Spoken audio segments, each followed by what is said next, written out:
Hi everyone, thank you for joining this new session of Supply Chain Leaders webinar series. Today, we have the chance to learn from the experience of Haribo, French leader within the non-chocolate and licorice sectors. Thank you to the speaker, Elsa Cross, who is demand manager at Haribo France. She is responsible for implementing demand management and sales forecast processes and deploying FutureMaster at Haribo. The presentation will last 30 minutes and will be followed by a 15-minute Q&A session. So please do not hesitate to post your questions throughout the webinar in the Q&A section of your screen. And now I'm going to hand it over to Elsa to start the presentation. Thank you. Good morning, everyone. I'm very pleased to be here with you today and be able to share our experience with the supply chain project we have done with FutureMaster the past few years in Haribo, France. The presentation will be divided into three parts. First, we will talk a little bit about Haribo in itself and what's behind the brand. Then I will quickly explain how our supply chain is structured in Haribo France. And finally, I will go a little bit into details on how we have actually transformed it. So Haribo, who are we? In fact, it's a story that started back in the 1920, at the beginning of a century, with a couple, Hans and Gertrude Riegel, who has started the candy shop in Germany, in Bonn. And actually, it's a name that really makes sense for us. Maybe you're not aware of it, but Haribo stands for Hans Riegel Bonn. And it is a very important for us that it's a family business. We're still a family business and still located in Bonn today. From that candy shop, Haribo had become a world leader with more than 6,000 employees and 19 production sites. Sorry, export. I just stop you. We have a little technical problem. Okay. Yes, it's working. Sorry. Okay. I'll start again. So from that little candy shop in Germany, Haribo had become a world leader today in the world. We have more than 6,000 employees working for Haribo, 19 production sites, and exportation in more than 100 countries.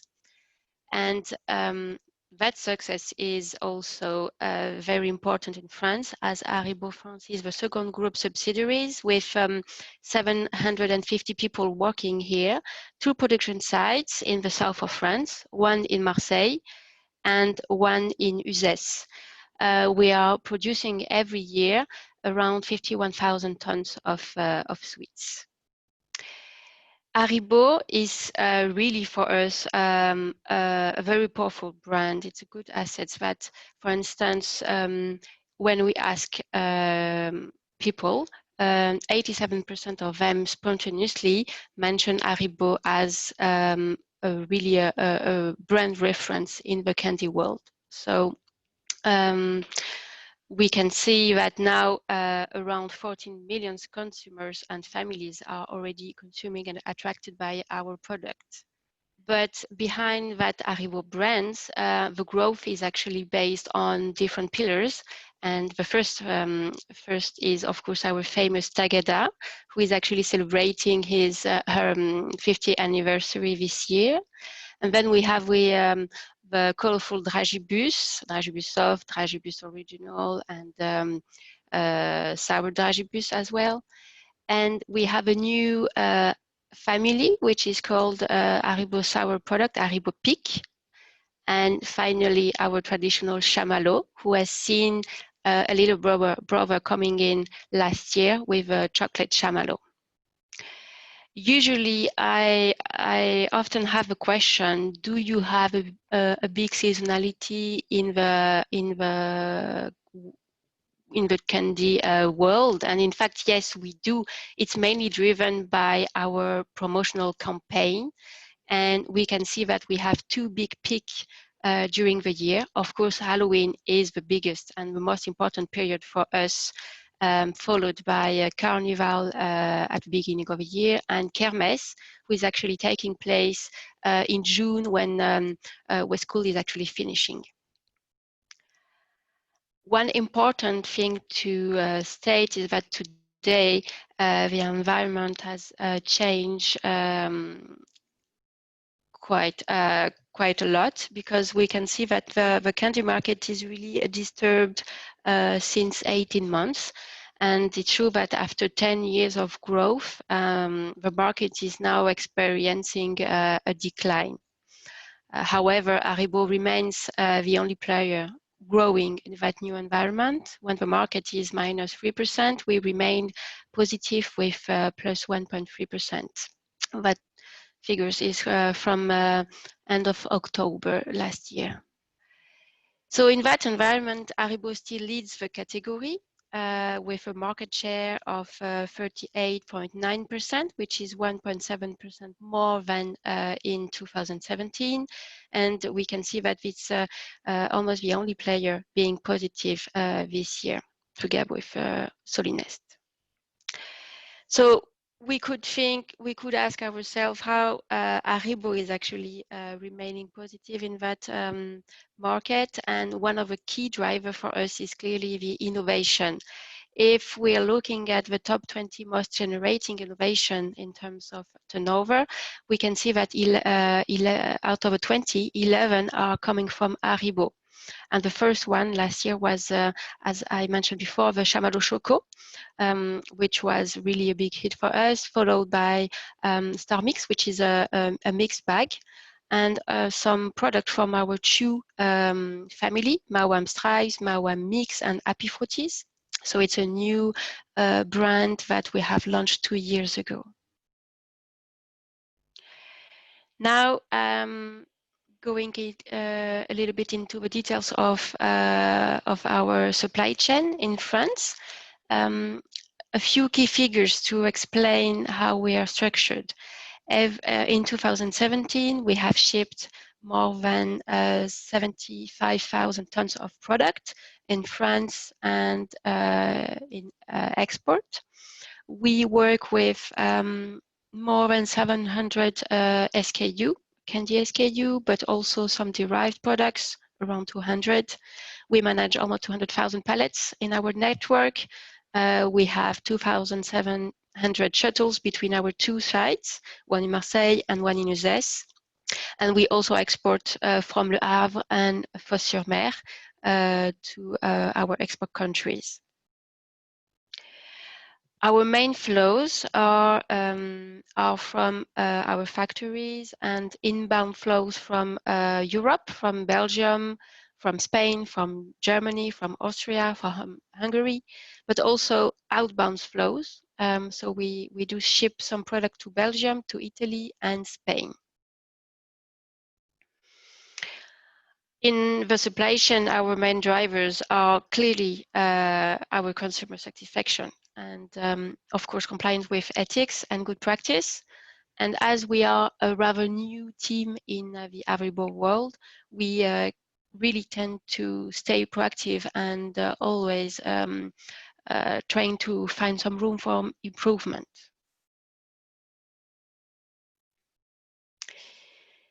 So when we talk about supply chain in Haribo, we have to remember that we have undergone a clear transformation the past 6 years, and we have made some big structural changes.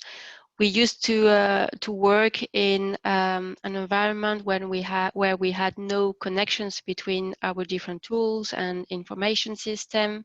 We had lots of manual entries, and of course, when we have manual entries, you have lots of manual data updates. Of course, we did spend a lot of time on data crunching rather than analyzing, and we have an irregular S&OP cycle because of the time we used to spend on data. We do not have enough time to have a monthly S&OP cycle. So today we are in a much better situation where we have a good tool integration and daily data updates like sales history, stocks, production. And we are now able to make some scenario and projection for our quicker decision making. And we have a much more collaborative forecast validation process. So this one figure culture really reinforces our S&OP process, which is much more robust now. When we talk about transformation, for us, if we have to summarize it, we have different pillars. The first one is clearly strategy. We have to know, we wanted to know exactly where we want to be in the few years in terms of supply chain. We had to put in place some new processes and of course a new organization, new team. And that's where FutureMaster came with a technology, because we have the team, we have the organization and the processes, but we needed to have a robust tool to support that new processes, and that's the technology of FutureMaster, which was chosen because it did really fit our needs. And in Transverse, we have, of course, the people is one of the main pillars in any transformation. So looking at demand planning, we had no choice than starting to really work deeply into our demand, especially in a very growing or disturbed market. We have a customer portfolio which actually was getting more complex. We have different distribution channels, many different customers with different supply chain approaches. For some of them, we have a make-to-stock approach. For others, we have a make-to-stock. So we basically produce based on customer orders. And of course, our customers also are changing their logistic organization. That have a big impact on our stock level target and our demand. Also, our product portfolio became more complex. Even though we tend to stay stable in terms of number of SKU, we had to be able to respond to a market new environment. We had to respond with renewing our portfolio every year.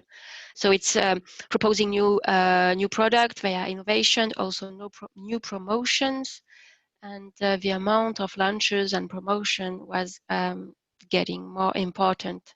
So and together with that innovation, you have necessity to properly phase in and phase out the product into your portfolio. That's where supply chain is really heavily impacted. The market, as I mentioned before, is getting more complex. After many years of growth, we are now in a more disturbed market where we have to be much more agile and be able to respond very quickly to the consumer new behaviors, but also our competitors' new behaviors. Our supply chain was getting more complex. We had an increase of our multi-sourcing and of course associated lead time. So we had to import more product from our colleague in Europe, and that has an impact on our stock level and lead times. Okay. So the most important need for us was really to minimize our short-term adjustment and more focusing on mid-term planning, so that we can smooth our production planning and remain stable in terms of stock level. So why do we need forecasts? Forecast and demand planning is clearly the key entrance to the S&OP process and production planning. So it helps to define the inventory level per product, and it's feeding the production planning in order to satisfy the demand and have an excellent customer service level. And of course, respect and comply with the production optimization and stock targets. When we have, as you can see in the graph below, when we have lots of volatility in sales, we have a very linear weekly production, and that's where stock is having a very important role. So what are our objectives in terms of demand planning? It's, of course, to balance the demand and the supply on a mid and long-term basis so that we can improve our customer service and avoid any shortages. We want to optimize our inventory level and decrease, of course, penalties amount. And we also want to stabilize our production plan. We really want to avoid last-minute changes. We want to create a consolidated and viable operating plan for the organization. We want to be able to anticipate any potential supply or production issue and any issue with our stock level with promotion or innovation. And the ultimate benefit is really to integrate our strategic business and financial plan with our operational plan. We want to be able to track the adherence with our budget and be able to have a global volume approach. So having a good demand planning will help us to track and control our performance. So here you can see the new forecast validation process. Thanks to FutureMaster, we are now not starting anymore every month from a blank paper, but we have a baseline forecast calculated with a statistical forecast model. And then we have every month our demand review with sales and marketing team, where we actually integrate all the market information, like any information that can have an impact on our demand and forecast. So on top of the baseline, we actually integrate like the impact of a TV campaign, of promo cannibalization, or any price increase, anything that can have an impact in terms of volume. At the end of a demand review, we have a proper sign-off from both teams, and we can then have a consensus forecast meeting with the steering committee to have a final validation. And after that, we can really release the demand plan, the unconstrained demand plan, to the production planning. Here, I try to go a little bit more into details in terms of output and input of demand planning, as we can see that it's really a cross-functional process. In terms of input from marketing, we have information on the new products that are coming in, any promotions and advertising, any information on competition, cannibalization. And from the sales, I have more customer-oriented information, like listing, delisting of product, new or losses of customers, also information on the competition, on new product introduction, of course, pricing, promotion, and also something really important for us is the customer ordering behavior.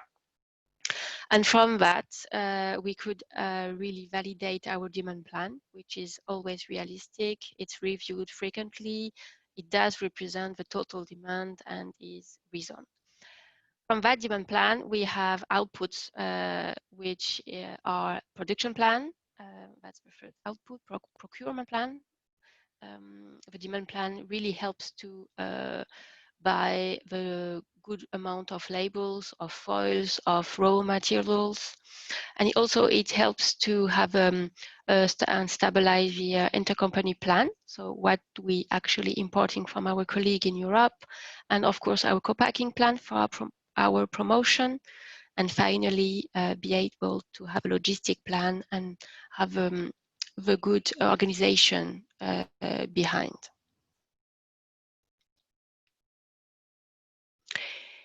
So as demand planning is the key entrance for S&OP process, it is really important to state that our S&OP process is much more robust than it used to be in the past, and we are organized in monthly cycle. Every month we have the same agenda.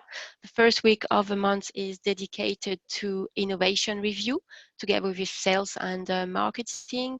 We are focusing on the level of distribution, the rotation of each product, so that we can have a very detailed and volume per innovation. And then after that validation, we usually have the second week of the month our proper demand review, where we spend time on promotion and baseline product. At the end of the second week, we have then a validation of our innovation, baseline, and promotional volumes, which is released to the supply planning. We have a supply planning review on the third week of the month, where we can identify any constraints between demand and offer. And we try to, of course, find corrective action. And at the end of the month, we now have our S&OP executive meeting with the steering committee of the company, where we actually present results in volume and value. And we escalate also all the decision we have to take. So how can we see that Future Master did really help us? So first, we can look at the forecast accuracy, that's quantitative indicators. And we have started to work on Excel in 2015. And of course, measuring our forecast accuracy at that time on our baseline product, we were around 60% when we started to implement a demand plan. And then the next year, in 2016, we increased by 10%, and we were around 70% of forecast accuracy. After go live of Future Master in 2017, middle August, we have came to the end of 2018 to 80% of forecast accuracy. So it's an increase by 10% between the moment we have implemented Future Master and today. So for us, it's really a clear indication that the quality of our forecast is much better, and we can also see an impact on our stocks and the quality of our stock. In 1 year, we have decreased by 5% the level of our obsolete stock. Also, one of the most important KPI for us is clearly our customer service level. And in 1 year, we have increased by 1%, which is quite an achievement for us. We have much less shortages, better stock quality, and I think it does increase our customer satisfaction at the end. Something that is not seeable in terms of KPI, but is also very important for us, is the improvement of our process in itself. We are much more reactive on a daily business operation. We have put in place an alert management if sales are above or below the forecast, so that we can quickly adjust, anticipate issues, and really prioritize. This is something which is quite new for us, because we used to only react with a lead time of 3 to 4 weeks. So we have now direct corrective actions on production planning, plans, and co-packing. And of course, we do spend much more time on added value operation now, rather than spending time on data crunching. We spend more time with the sales and marketing team, and we reduce in a lot of change on the planning below 4 weeks. And we are also supporting the midterm decision-making process with our S&OP. We now have a monthly review of our forecast. We have a better anticipation of the demand seasonality and any volatility. We can now see trends on the market and on the product. We can better analyze the seasonality of product family, and we have more frequent assessment of our need against production capacity for quicker operation. And we can, of course, work on different scenario on forecast evolution, especially nowadays with a disturbed market. We have to be able to quickly evaluate changes on our demand. And of course, it has a huge impact on the different organization, logistics, production, transfers, etc. In terms of key success factor, I only put two, which is for me very important. The first one is the top management support. In any change management project, it is very important to have our steering committee support, so that the communication is facilitated with the rest of the company. And another point which is very important is to allocate enough resources on these types of product. And of course, do not minimize the last stage of the project, which is actually testing. And it is time consuming, but this is very important to do well, because otherwise you go live with a system which is not fitting your needs, and it takes months to correct afterwards.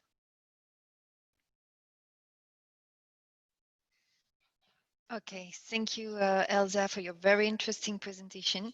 We received many questions from the attendees. We are going to try to respond to as many as possible during this 15 minutes Q&A. The first question we received is, why was it critical for Haribo to improve the forecast accuracy, stock, and service level? Yes, in fact, we had come to a point where our portfolio and supply chain were getting more and more complex, especially with the increase of multi-sourcing flows. And we really could not handle our supply chain the way we used to do for the past decades. We had to change the way we worked and have strong S&OP process, deep analysis of the demand, production planning, and stock level.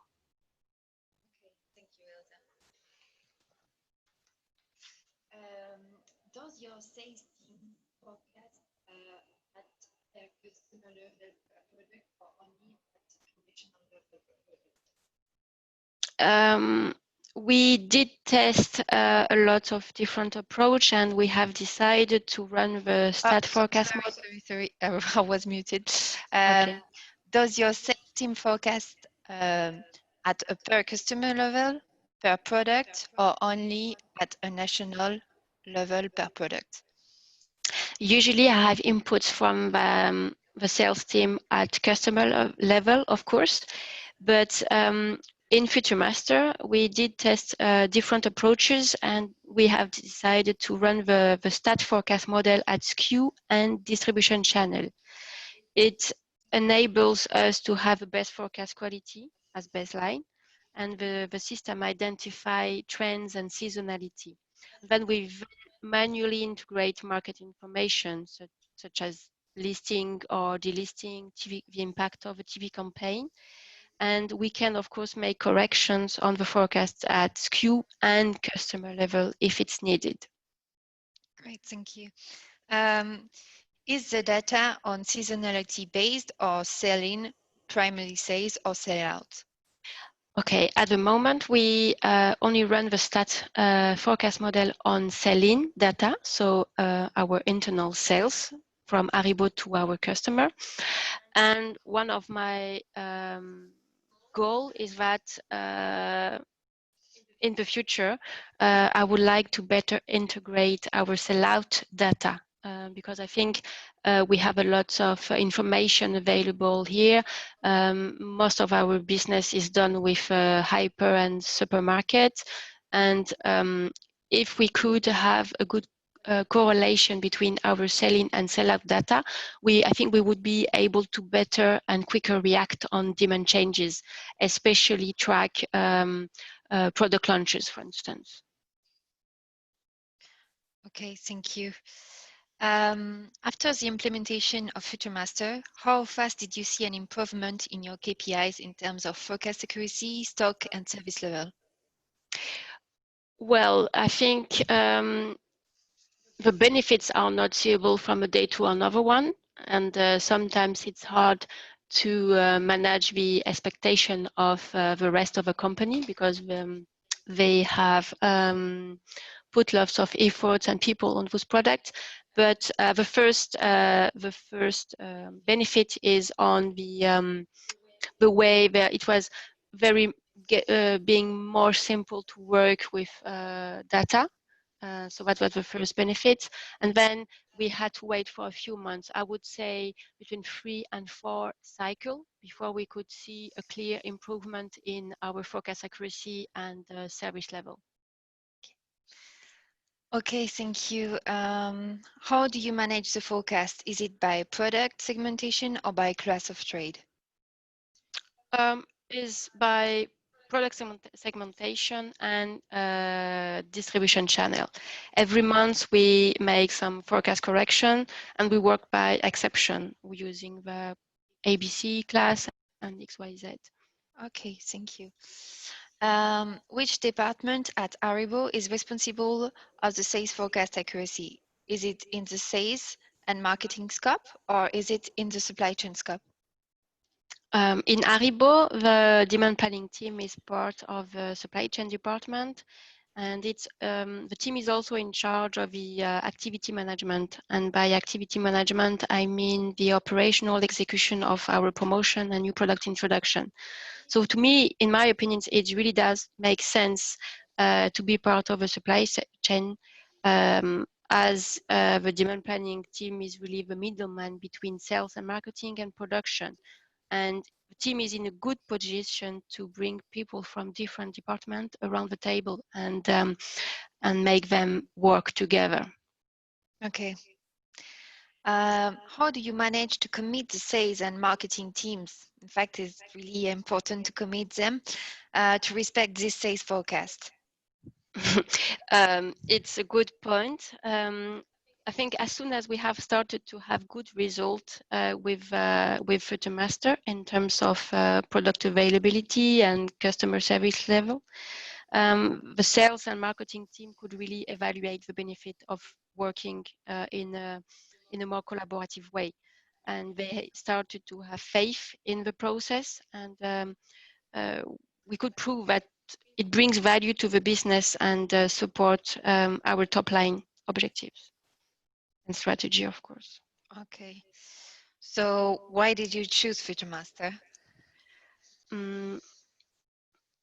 At the beginning of the project, we all came with our own previous experience in different companies. Some of us used to work with SAP, others with FutureMaster, and we first took a long time to analyze our need and make sure that we cover them all before starting the tender.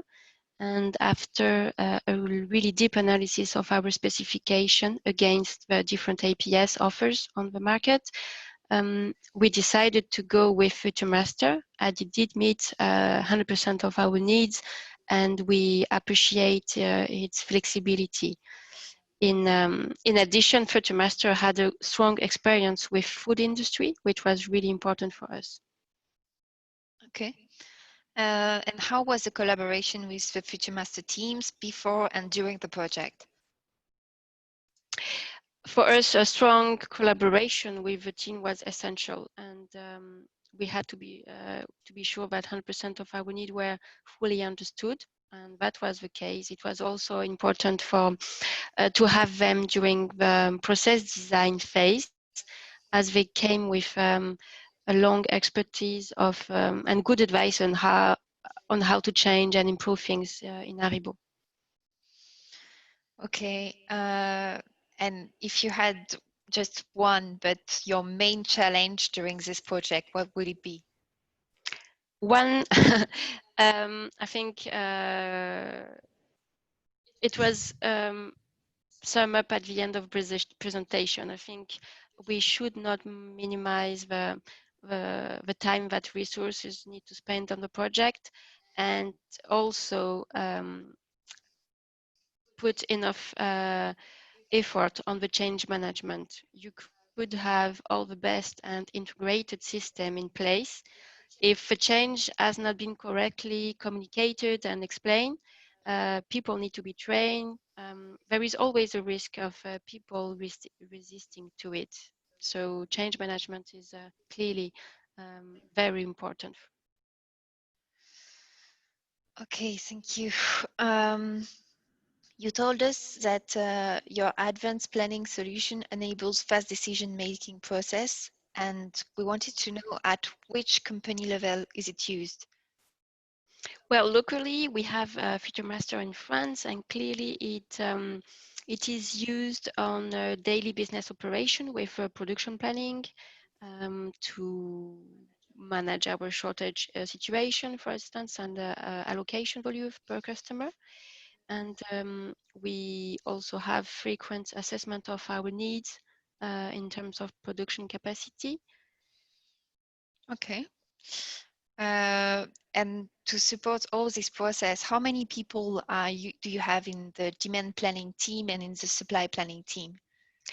In the supply planning team, we have one production scheduler and one production planning. In the demand planning team, we have one person dedicated to promotion, one person dedicated to innovation, and another person dedicated to the baseline product, and myself. Great. Um, okay, so I have another question. Hello, could you elaborate further on what technique you use to measure forecast accuracy? Uh, the KPI is the traditional one. We basically compare sales against forecasts in absolute value, and then we divide it by the sales, and we do that at SKU level. Okay. Um, does the scheduler is using for FutureMaster or ERP or Excel? It's a homemade production planning system. Okay. But it's of course linked with FutureMaster. Okay. How challenging was it for you to start the S&OP meeting? Well, first you have to explain what is the S&OP process, and it actually takes time. Even if most of the people are coming from a different company and they were, of course, used to this kind of processes, you have to change a little bit the way people used to work. And coming from a situation where people were working more into silos, we are now in a situation where we have a one-figure culture and the circulation of the data information. And people are actually sitting at the table every month together, and they are now used to it. So I think it's a little bit of discipline and education, I would say, to the different departments. Okay. Another question, what types of data is the forecast based on? Um, we run the forecast based on the sales history, and it's our shipped volume. Okay. Um, okay, and we will just perhaps two questions and we will close this webinar. On what's next? What will be your next challenges you want to address at Haribo France in the supply chain department? Well, we have lots of challenges in front of us, but in terms of demand planning, we have with the Future Master ended the stabilization phase, and we can start now thinking of our next steps. I think I really would like to work to better work with our sell-out data. And today, as I said, the biggest part of our business is made with hyper and supermarket, and definitely the final consumption and any variation could help us to bring our forecast accuracy one step forward. Okay. After doing this project for you, what was essential to change in your daily business?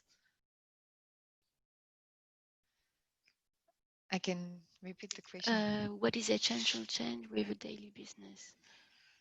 What has changed, you Yeah. mean, in our daily? We just don't work the same way we used to do. We have now a kind of routine in place. Every day we check our stocks and we check the alerts, and we could track the demand against the supply on a weekly basis, and for promotion on a daily basis. It's just a different world. We used to spend so much time on like half of a day gathering the data, and then the end of the remaining 2 hours to analyze it. And today it's the complete contrary. Everything is updated when we arrive in the morning, and we can quickly react to the new figures, and we can, of course, stop working as a fireman, but spend more time on the mid and long-term analysis, which is really a, that was the ultimate benefit for us.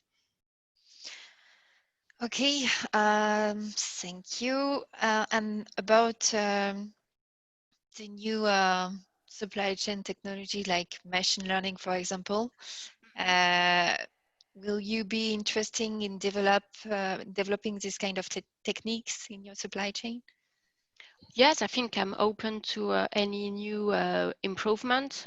We are now in a phase where we are used to the new system, the new APS, and uh, the next challenge could be around new technology and new demand sensing. But yeah, it's a new reflection we need to have in the team, and of course we still want to improve our forecast accuracy and have operational excellence.